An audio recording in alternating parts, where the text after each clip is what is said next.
معانا الأستاذ معتز المقدم المنسق العام بين الجانبين. انتوا عارفين في جانب مصري يملك هذه المزارع وفي خبرة صينية أيضا موجودة. أهلا أستاذ معتز، ازي حضرتك؟ اهلا بيك يا استاذ عمرو، اهلا بيك واهلا بضيوفك يا استاذ عمرو، اهلا بيك يا فندم. ألف مبروك. الله يبارك فيك، الف مبروك لينا ولمصر المشروع العظيم، اكبر مزرعه سمكيه في الشرق الاوسط. كلم الناس عن مشروع بركة الغليون يا أستاذ معتز. والله العظيم يا فندم، انا لو قعدت اتكلمت من هنا لمده سنه كمان مش هقول لك مدى فرحتنا بالمشروع ده، من حيث ان هو يعتبر من اكبر المشاريع القوميه اللي تمت في عهد السيد الرئيس. المشروع الاكبر للثروه السمكيه في شمال افريقيا وفي منطقه الشرق الاوسط. المشروع اللي من خلاله او المنطقه اللي تمت فيه المشروع كانت بتتم الهجره غير الشرعيه، واختيار القياده السياسيه لهذا المكان عشان يقول لاهل كفر الشيخ ويقول لاهل الدلتا تعالوا اشتغلوا معايا، ايدينا في ايدين بعض، نبني بلدنا، نبني اقتصادنا من المنطقه دي.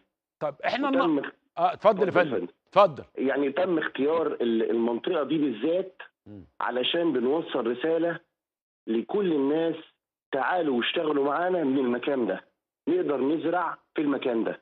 طيب احنا النهارده بنحتفل مع حضراتكم ومعانا العينه اهي في الاستوديو، وانا بشكر حضراتكم على هذا المجهود. العينه ان احنا النهارده بنحتفل بايه؟ بظهور اول نتيجه لهذه المزرعه، صح؟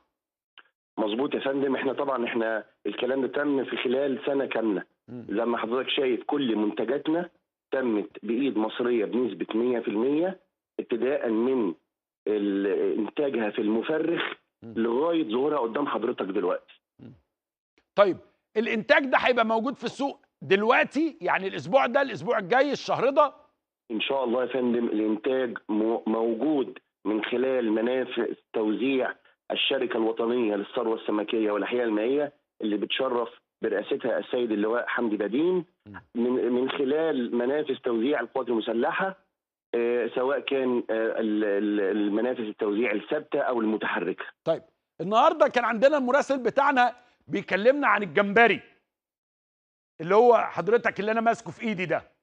الشاب كان بيشرح لي انه انبهر بالتجميد. ممكن تشرح للناس انه المكان ده مش مجرد مزرعه، المكان ده بيقدر كمان ان هو يعالج هذه الاسماك وهذه المنتجات البحريه بشكل علمي جدا؟ انا هشرح لحضرتك المشروع في دقائق معدوده. اتفضل. المشروع ده مش مزرعه سمكيه، دي مدينه سمكيه كامله متكامله. ابتداء من المفرخ ان انا بجيب الامهات بعمل لها عمليه تفريخ عشان اشرح للمواطن البسيط الموضوع عندنا ماشيه ازاي.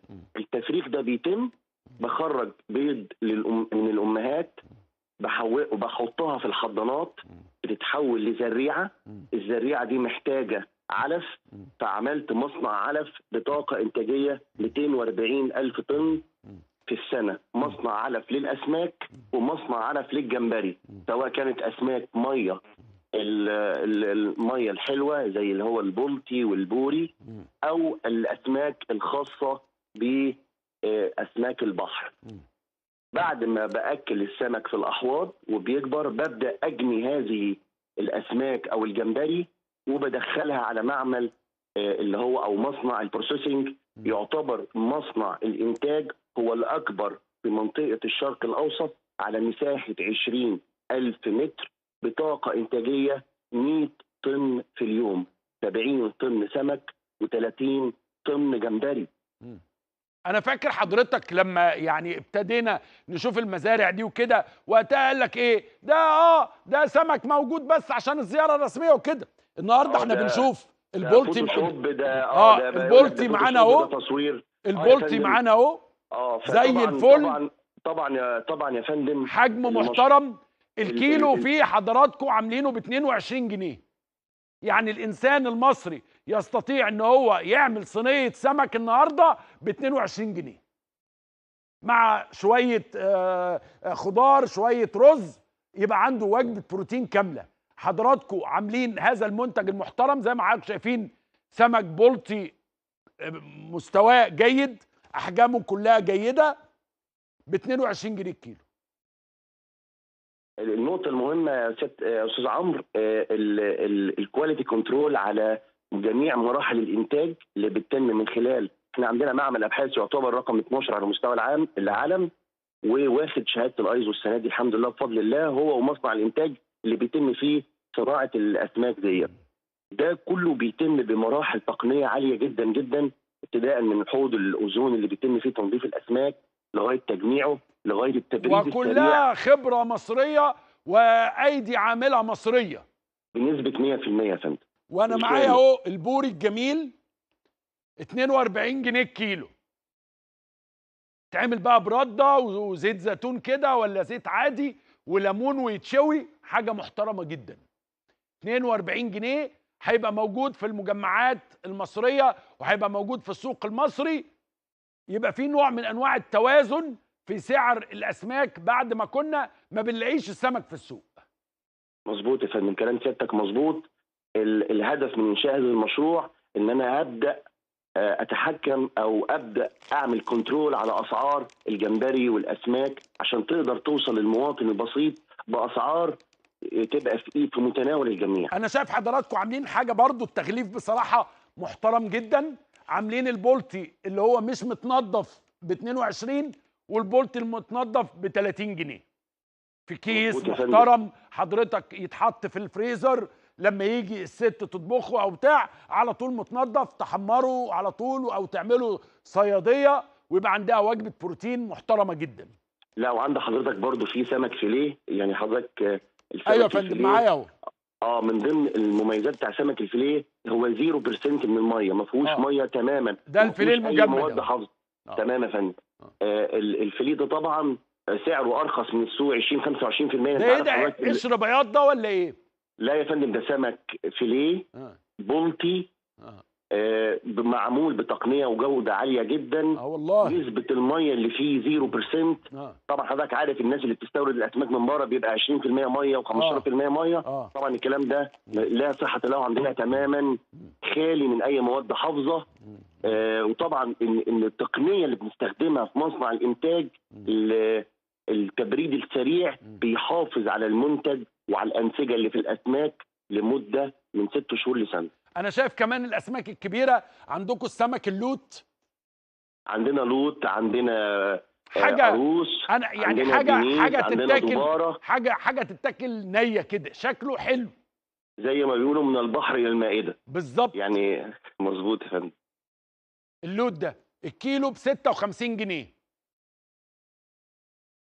هي سمكه واحده من دول تتحط في صينيه تبقى هايله.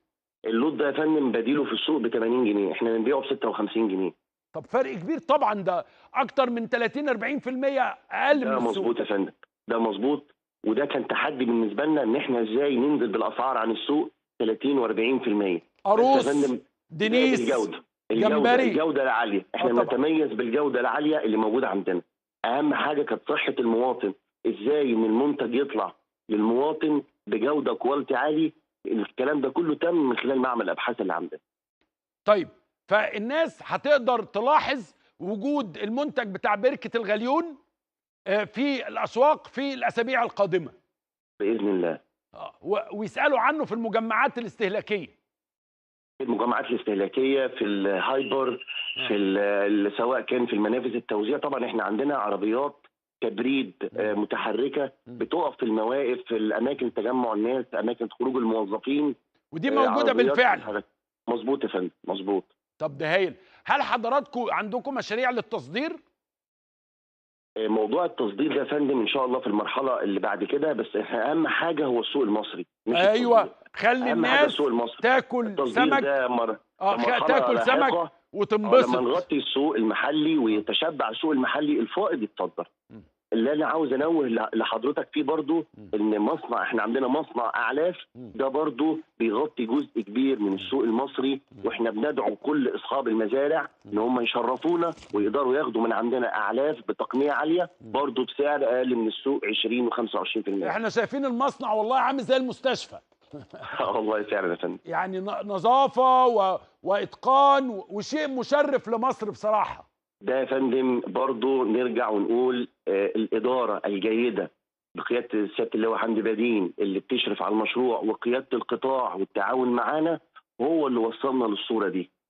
ودايما كان سياده الرئيس في الافتتاح اكد علينا، قال يا جماعه مش معنى ان احنا افتتحنا المشروع اهم حاجه الاداره، وركز سيادته على موضوع الاداره اكتر من مره علشان نوصل للنتيجه والمرحله اللي سيادتك شايفها دي. الاعلاف بتتعمل، الاسماك بيتم تجميدها، تقطيعها، تنظيفها، فعلا مدينه سمكيه متكامله، شيء يشرف وشيء جميل. استاذ معتز، انا مع سيادتك يا فندم. انا بقى بهنيك ربنا يخليك، وبشكرك. انا سعيد بمداخلتي مع حضرتك، وانا بهني الشعب المصري على المشروع العظيم ده، وان شاء الله احنا طالما ايدينا كلنا في ايدين بعض احنا هنوصل للعالميه، وان المواطن المصري والعامل المصري والمهندس المصري قادر ان يغزو العالم. ويا ريت حضرتك تشرفنا في المزرعه لازم وتشوف ان شاء الله يا فندم. اي حد بيجي لنا بيقول انا مش في مصر، انا في حته ثانيه. وبتشووا سمك عندكم ولا لا؟ يعني اجي حاجه اتفرج وبس، ولا هنقعد نشوي كده؟ لا يا فندم، لا مشوي ومقلي وصواني واللي انت عاوزه. شكرا لحضرتك. شكرا يا فندم. شكرا لك.